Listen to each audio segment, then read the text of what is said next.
Nous vous remercions, Monsieur le ministre d'État. Nous vous remercions et je continue à voir que ce sujet, ce débat suscite toujours beaucoup d'intérêt, beaucoup de passion. Mais c'est justement parce que nous voulons en savoir plus et voir plus clair dans ce dossier que nous avons permis ce débat sincère, franc, direct et courtois. Aussi, chers collègues, au terme de l'article 196 alinéa 2 du règlement intérieur de l'Assemblée nationale, nous devons inviter notre estimé collègue, l'interpellateur, en l'occurrence Mwindo Nzangi Butondo, pour sa conclusion. Ce sont les procédures ici à l'Assemblée nationale et nous tenons à les respecter. Chers collègues, vous avez la parole, honorable Mwindo Nzangi Butondo.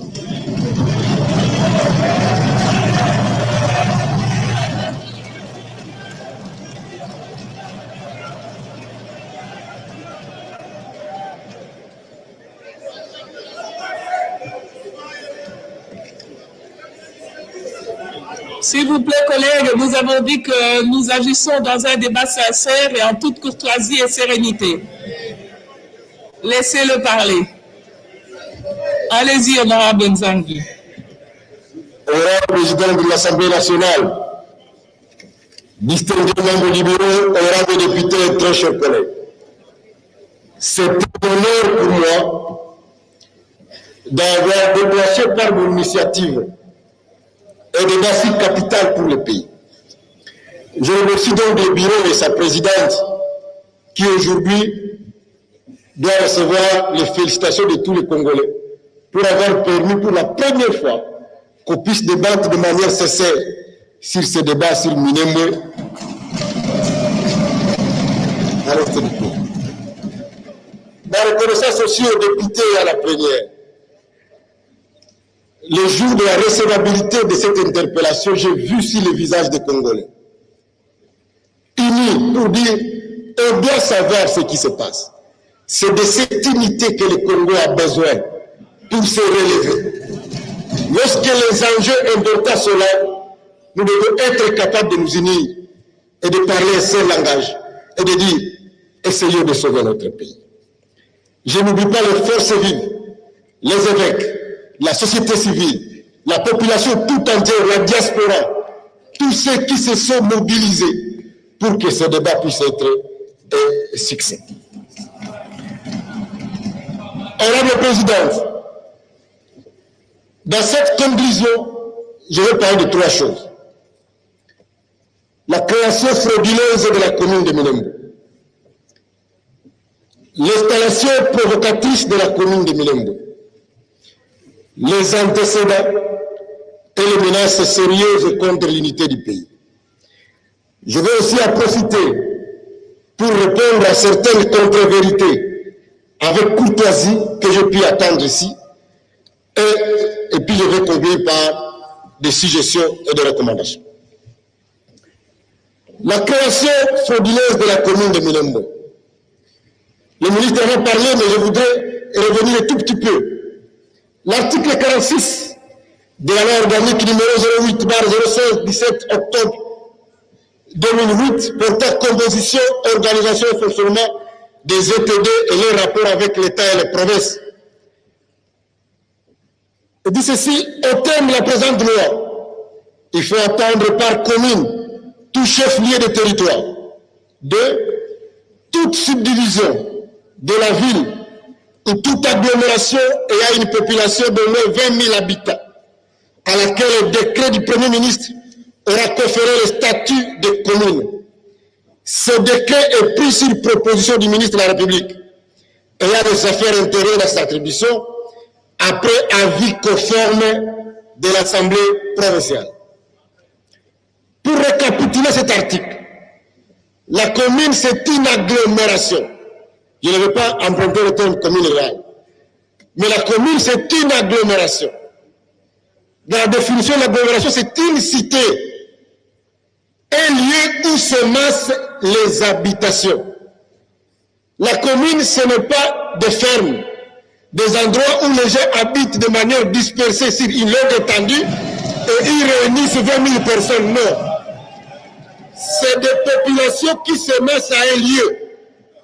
Et la procédure à suivre, c'est le déclassement par le ministre de l'Intérieur, l'avis conforme de l'Assemblée provinciale, la proposition de décret par le ministre de l'Intérieur et puis la signature du décret par le Premier ministre. Qu'en est-il de Minembwe? Pour ce qui concerne Minembwe, l'Assemblée provinciale du Sud Kivu, saisie par le ministre de l'Intérieur, avait constaté que cette dernière ne remplissait pas les conditions prévues par l'article 46 de la loi pour être érigée à commune. Minembwe dont on parle ici, ce n'est pas une agglomération. Vous avez écouté, le ministre lui-même a reconnu que Minembwe Centre, il accepte quand même qu'il y a 3 000, mais que les 100 000 ou les 80 millions de parles, c'est un regroupement de plusieurs villages. Si on veut faire des regroupements de plusieurs villages de communes, alors tout le Congo sera des communes.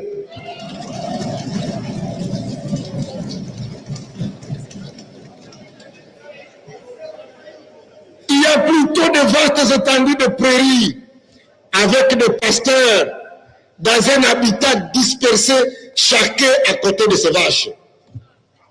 Dans son intervention, le ministre a parlé, la première intervention, il a parlé de 10 km² avec 36 000 ou 37 000 arrêtés. 36 000, merci. Avec les estimations que les arrêtés ont tous plus de 18 ans et que les moins de 18 ans représentent au Congo 53% de la population, il voulait donc nous dire que Minembwe compte plus ou moins 80 000 habitants. Si nous mettons les 80 000 habitants sur les 10 km², ça veut dire pour le ministre Rouberois, c'est 8 000 habitants par kilomètre carré. Alors que la commune de la Gombe, c'est 3037 habitants au kilomètre carré, serait les données de 2020. Est-ce que vous avez vu à Minembwe une agglomération de 8 000 habitants par kilomètre carré? Et pour nous en rendre compte, j'ai personnellement envoyé quelqu'un au bureau de la zone de santé de Minembwe. Et il m'a envoyé les tableaux, la grande photo affichée avec des chiffres exacts sur le mur du bureau de la zone de santé de Minembwe. La zone dont on parle, les 10 km² dont le ministre a parlé, ça constitue exactement ce qu'ils appellent ici l'aire de santé de Minembwe. Puisque la zone de santé, elle est très vaste. Elle s'étend sur plusieurs villages, plusieurs groupements, plusieurs secteurs. Mais dans l'aire de santé de Minembwe, les fiches sont affichées. Même au ministère de la Santé, vous pouvez le trouver, il dit 7 989 habitants. Ça n'a rien à faire avec les chiffres qui ont été avancés ici. Donc, les députés n'ont pas rejeté Minembwe parce qu'ils ne voulaient pas de Minembwe. C'est puisque Minembwe ne remplissait pas les conditions pour être érigé à commune. Les limites citées par le ministre. Le ministre parle de 10 km², c'est encore faux. Parce que j'ai pris le texte qui vous a été distribué là-bas. Les limites qui sont proposées dans cette commune ici, on dit à l'est, c'est le ruisseau Kalundi et la rivière Minembwe. Mais si vous lisez sur la carte, allez même sur Google Maps, vous allez voir que le ruisseau Kalundi et la rivière Minembwe, c'est situé à territoire de Mwenga. Ça prend une grande partie du secteur d'Itombwe et une dizaine de villages, dont un village dont le ministre dit que c'est ce village. Ce village est situé à territoire de Mwenga et non à territoire de Fizi. Alors que ce village est dans les limites de la commune. Au sud, le ruisseau Sara et la rivière Kibanja. à territoire de Fizi. C'est une distance d'environ 40 km du village de Minembwe, situé dans le secteur de Gandja et qui ramasse plusieurs villages du groupement Basikalarwa. À l'est, la chaîne de Mukoko et la forêt de Rubmoro. Il englobe 22 villages du secteur de Tanganyika dans le groupement de Basilocha et le groupement de Balala Nord et une partie du secteur de Mutambala à groupement Basimukidje.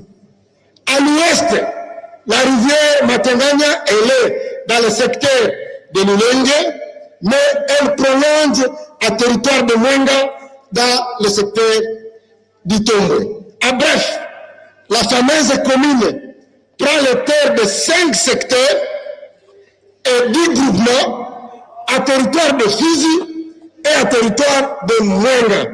Et de bout à l'autre, il y a une distance de 56 km de longueur. Donc ça n'a rien à faire avec les chiffres qui ont été avancés ici. La prolongation de cette commune à territoire de Mwenga consacre la violation de la loi parce que l'article 2 de la loi organique numéro 10, barre 011 du 18 mai 2010 portant fixation des subdivisions territoriales à l'intérieur des provinces stipule que la province est une composante politique et administrative du territoire de la République. Elle est subdivisée à villes et territoires. Sont subdivisées à l'intérieur de la province les villes à communes, des communes à quartiers ou à groupements incorporés, des territoires à communes, secteurs ou chefferies. Et lorsqu'une commune prend l'étendue dans des territoires, il viole l'article 2 de la loi précitée. L'insertion frauduleuse de Minembwe dans le décret. Lorsque l'Assemblée provinciale a refusé d'accorder la vie sur Minembwe, une commission spéciale a été dépêchée là-bas par le ministère de la décentralisation pour essayer de convaincre les députés provinciaux. Et quand le ministère a raconté l'histoire de 3 députés qui avaient écrit, c'est une histoire vraie. On a essayé d'isoler quelques députés pour les convaincre que Minembwe doit devenir une commune. On a soumis pour la deuxième fois à l'Assemblée provinciale de Sud Kivu le vote pour la vie. L'Assemblée a refusé parce que Minembwe ne remplissait pas les conditions. Et donc le Premier ministre Mouzito, en 2012, il a sorti la première partie des décrets qui sont conformes aux avis, et donc Minembwe n'y était pas. On a annulé ces décrets, et c'est le décret de 2013 fait par le Premier ministre Matata, où il a été proposé l'insertion de cette commune. Malheureusement, lorsqu'on a inséré cette commune, on a fait une confusion puisqu'on s'est référé à l'avis de l'Assemblée provinciale qui malheureusement ne reprend pas cette commune. C'est pourquoi cette commune a été reprise par la fraude. Or la fraude corrompt tout. Une commune insérée dans un décret sans l'avis conforme de l'Assemblée provinciale n'en est pas une. Donc cette commune-là n'existe même pas.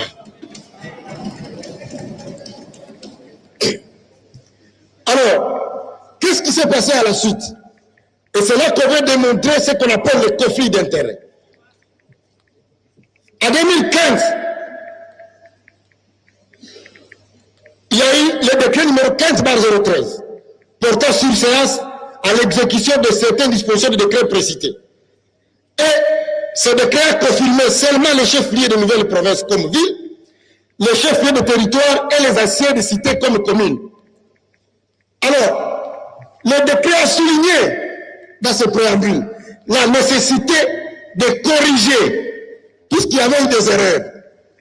Mais le ministre, qui est devant nous, a préparé en 2018 un décret portant levé de la surséance de l'exécution de dispositions des décrets précités. Ce décret-là est signé par le Premier ministre Bruno Tshibala, contresigné par le ministre de l'Intérieur et le ministre de la Décentralisation, Azarias Roubero. Le même jour, le 30 mai, ils ont signé l'arrêté interministériel portant exécution du décret qui avait été signé le 30 mai. Encore une fois, ce décret, cet arrêté interministériel est signé par le ministre de cette époque Mova et par le ministre Azarias Rubero. Et à l'annexe de cet arrêté interministériel, ils ont ajouté la fameuse commune de Minembwe. De la désignation du bourgmestre. Le 28 novembre 2018, pendant que nous étions en campagne, le ministre de l'Intérieur a désigné le bourgmestre et le bourgmestre adjoint de la commune de Minembwe. Alors que l'article 126 de la loi précitée, le ministre l'a lu ici, a référé la désignation en attendant l'élection dans les communes à la loi au décret de 008 du 2 juillet 1948, qui dit ceci: le bourgmestre est nommé par décret du président de la République sur proposition du ministre ayant les affaires intérieures dans ses attributions.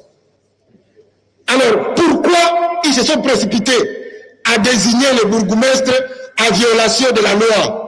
Pourquoi ils n'ont pas intéressé le président à l'époque, Joseph Kabila, pour qu'il signe la désignation de ce bourgmestre? Parce que le président Joseph Kabila connaît bien le dossier et ne pouvait pas signer ça. Puisqu'il est né dans le secteur de Mulenge, là-bas, il connaît bien le dossier. Il ne pouvait pas le signer. Et donc, même la désignation du bourgmestre a été faite en violation de la loi. De l'installation du bourgmestre.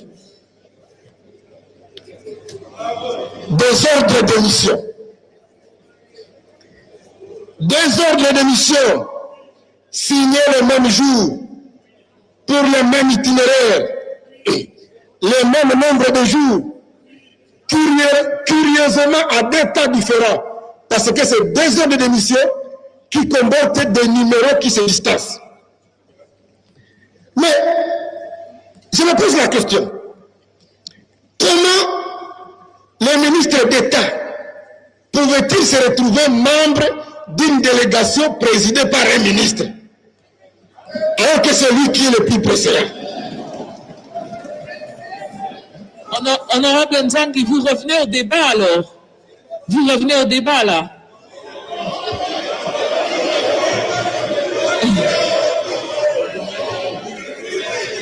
Vous revenez au débat. Madame la Présidente, le ministre a répliqué pendant 56 minutes. Je crois que l'équité, c'est aussi que moi aussi j'ai mon temps de parler. Je ne l'interdis pas, honorable, excusez-moi. Je ne l'interdis pas, honorable Nzangi, mais j'ai l'impression qu'on confond conclusion et débat. Parce que non, c'est ma conclusion. D'accord. Du calme. J'essaie de comprendre son cheminement. Merci. Merci beaucoup, Madame la Présidente. Je vais tenir compte de la remarque. Allez-y. Le ministre d'État nous a dit que c'est au cours des conseils de ministres que la mission de Minembwe était décidée. Or, jusque-là, à notre connaissance, tous les conseils de ministres sont présidés par le chef de l'État.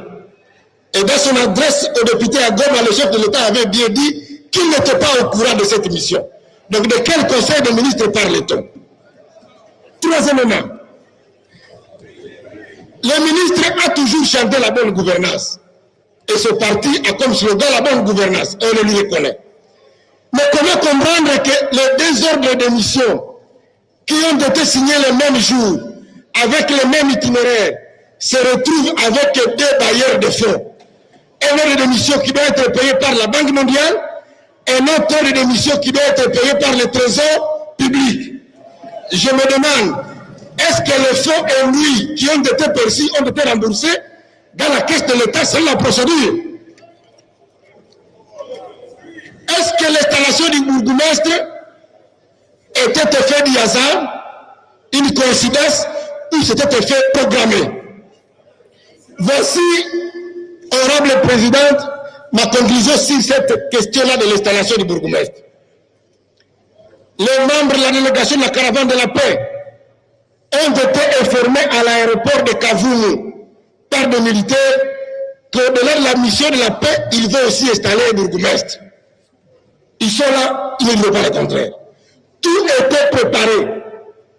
La mobilisation était faite, non seulement à Minembwe, mais aussi à Kigali et dans les différentes diasporas. Aux États-Unis, au Canada, vous avez vu des t-shirts imprimés.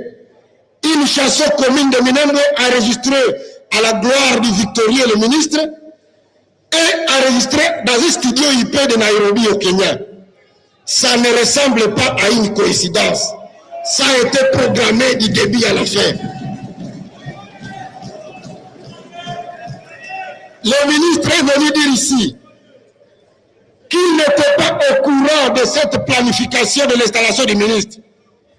Mais vous avez suivi avec moi le communiqué du ministre provincial de l'Intérieur, le vaillant ministre, qui avait tenté de protéger le ministre d'État à ce temps, mais il a été estomaqué lorsqu'il a vu le ministre parler du devant de cette chaire, que c'est le ministre provincial par son initiative qui avait fait l'installation. Et il a écrit, il a même signé un document, je sais que vous l'avez lu, dans ce communiqué de presse, le ministre provincial de l'Intérieur dit ceci, que c'est le ministre d'État qui les a demandé d'installer le bourgmestre. Il dit que le gouverneur avait même refusé, et c'est par insistance du ministre d'État qu'ils ont fini par obéir à l'ordre de la hiérarchie. Le texte est là est signé. Et donc je me demande, pour quel intérêt le ministre était venu ici nous mentir en tant qu'Assemblée nationale? Ça s'apparente. En effet, la doctrine enseigne que le fait pour un responsable public de donner des réponses fausses ou incomplètes aux questions posées par des députés peut constituer un outrage au Parlement.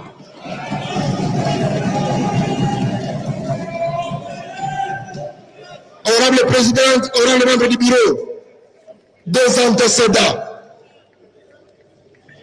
Le ministre vient de nous dire ici, en nous lisant un article, que déjà avait reçu une commune, une chefferie en 1891. Si je ne dis pas un mot sur ça, ça serait vraiment dommageable pour moi. Honorable Présidente, le roi Léopold II, propriétaire de ce qui était le Congo avant, vous connaissez l'histoire, avait donné l'ordre en 1891, le document est là. Le roi Léopold II, dans cet ordre qu'il avait donné à des Belges, ce n'était pas des Congolais, et des mercenaires américains, il leur avait demandé de répertorier toutes les ethnies et tribus en République démocratique du Congo et de donner à chaque tribu qui existe une terre et une chefferie. Le texte est là. Celui qui a été oublié, il n'était pas là. On ne peut pas falsifier l'histoire. Il y a des choses qui ont existé. Nous avons déjà voté notre constitution. Nous sommes tous des Congolais. Mais au nom de cela, on ne peut pas falsifier l'histoire. Parce qu'il y a notre document ici, qui date de 1953, où le chef de secteur de Lulenge, là où il y a Minembwe aujourd'hui, recevait des réfugiés qui fuyaient la guerre au Rwanda et a accepté de les donner asile. Ceux qui signent ces documents, c'est des administrateurs de territoire, tous sont des Belges. Le document est là. Donc, lorsque le ministre d'État le dit, que voilà, les Belges nous avaient donné une chefferie qui nous avait été ravie, il veut donc insinuer que nous aussi nous voulons récupérer des terres qui nous avaient été ravies. Quelle va être la réaction des populations locales?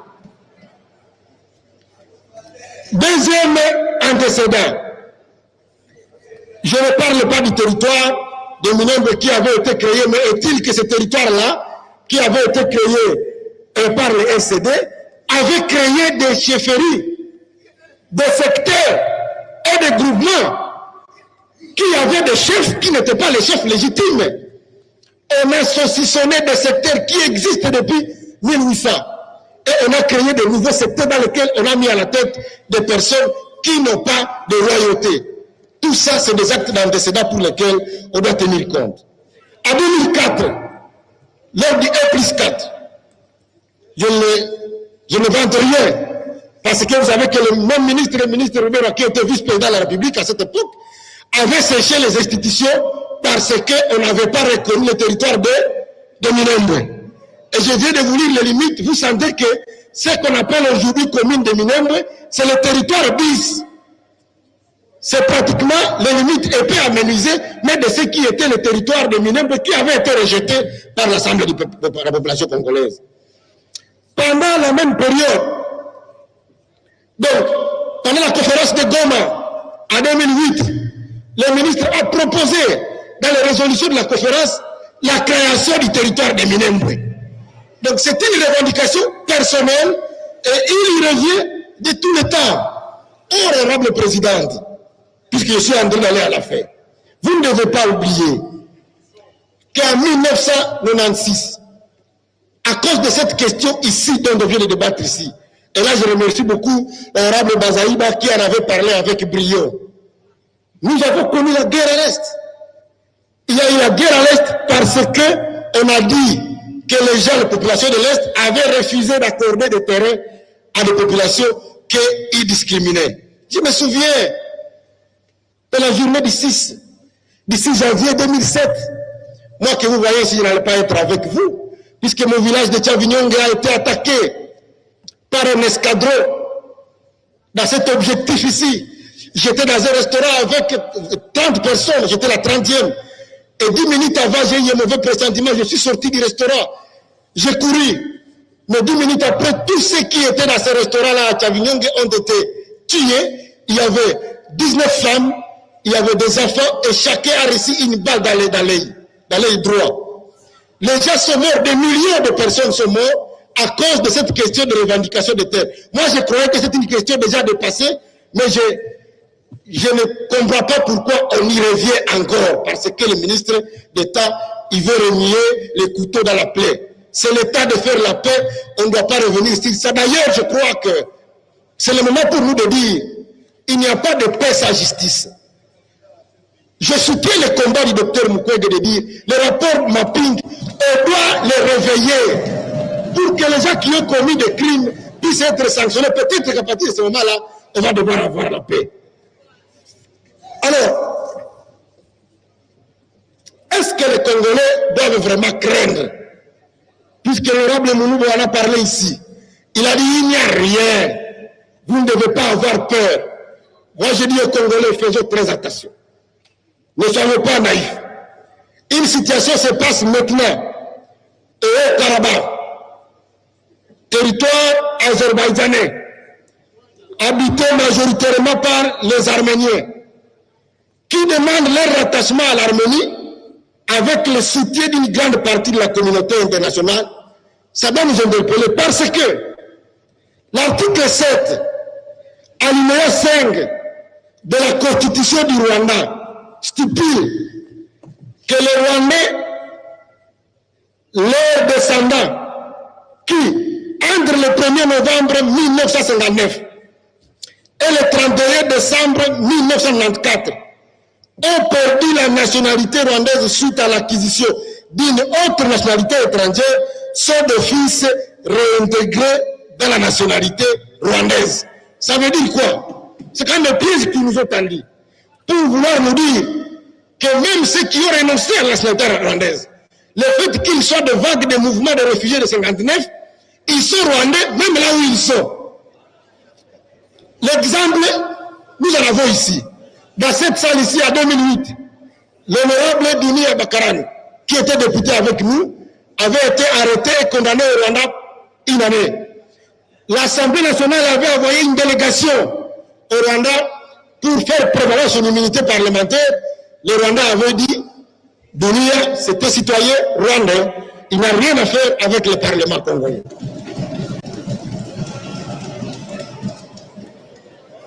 L'exemple du général Bosco Taganda, lorsqu'il a été interrogé à la CPI, il a répondu, on lui a dit, tu es de quelle nationalité? Il a dit, Ndi Munyaruganda.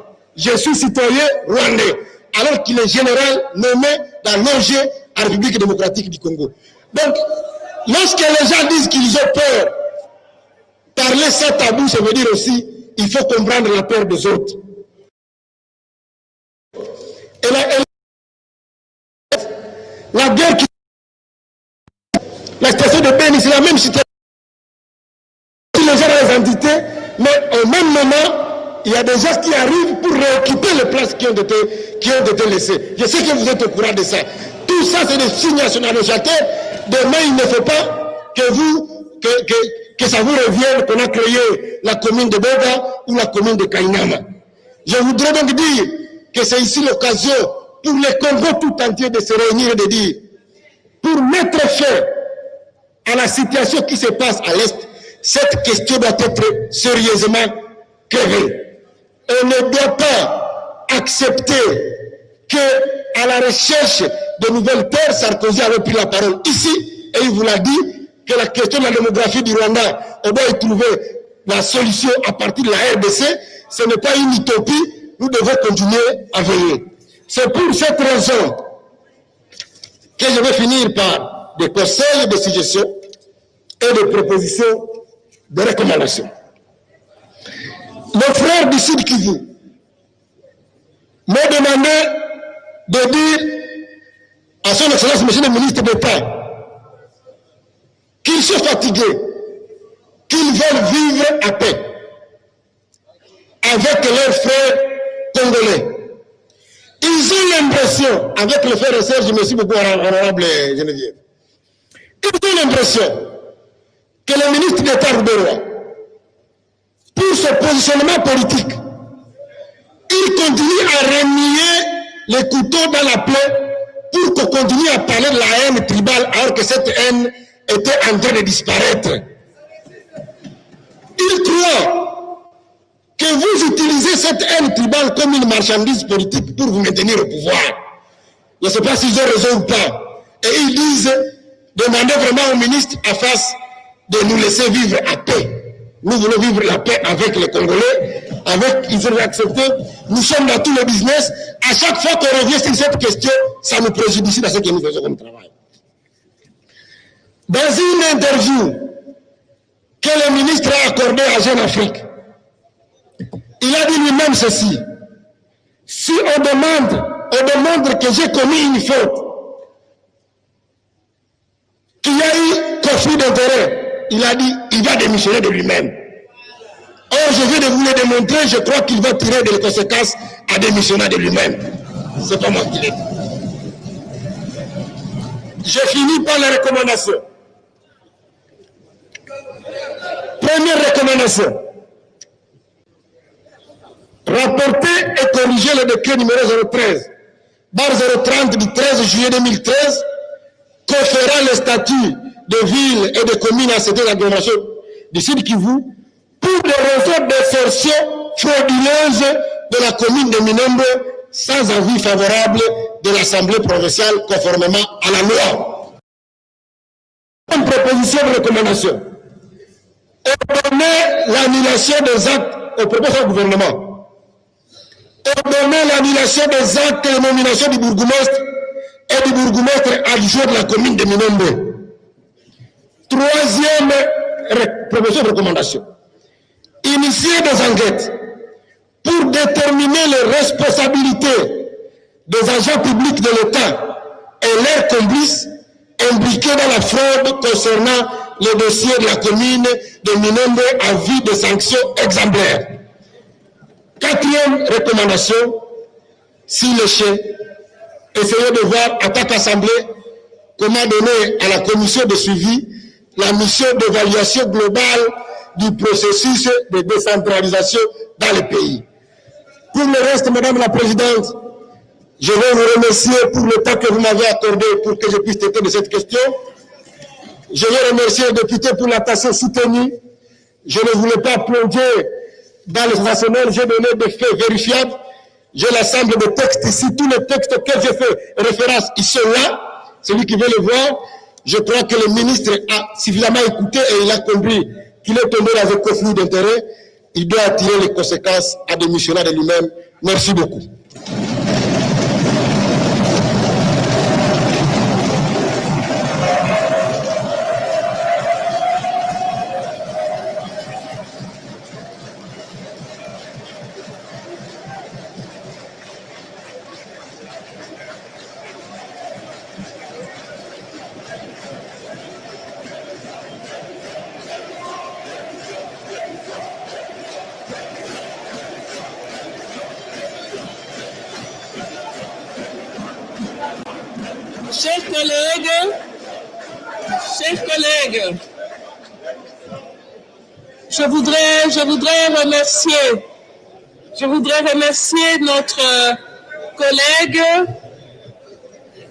je voudrais remercier notre collègue, l'honorable Moïndo Nzangi, et sur base des recommandations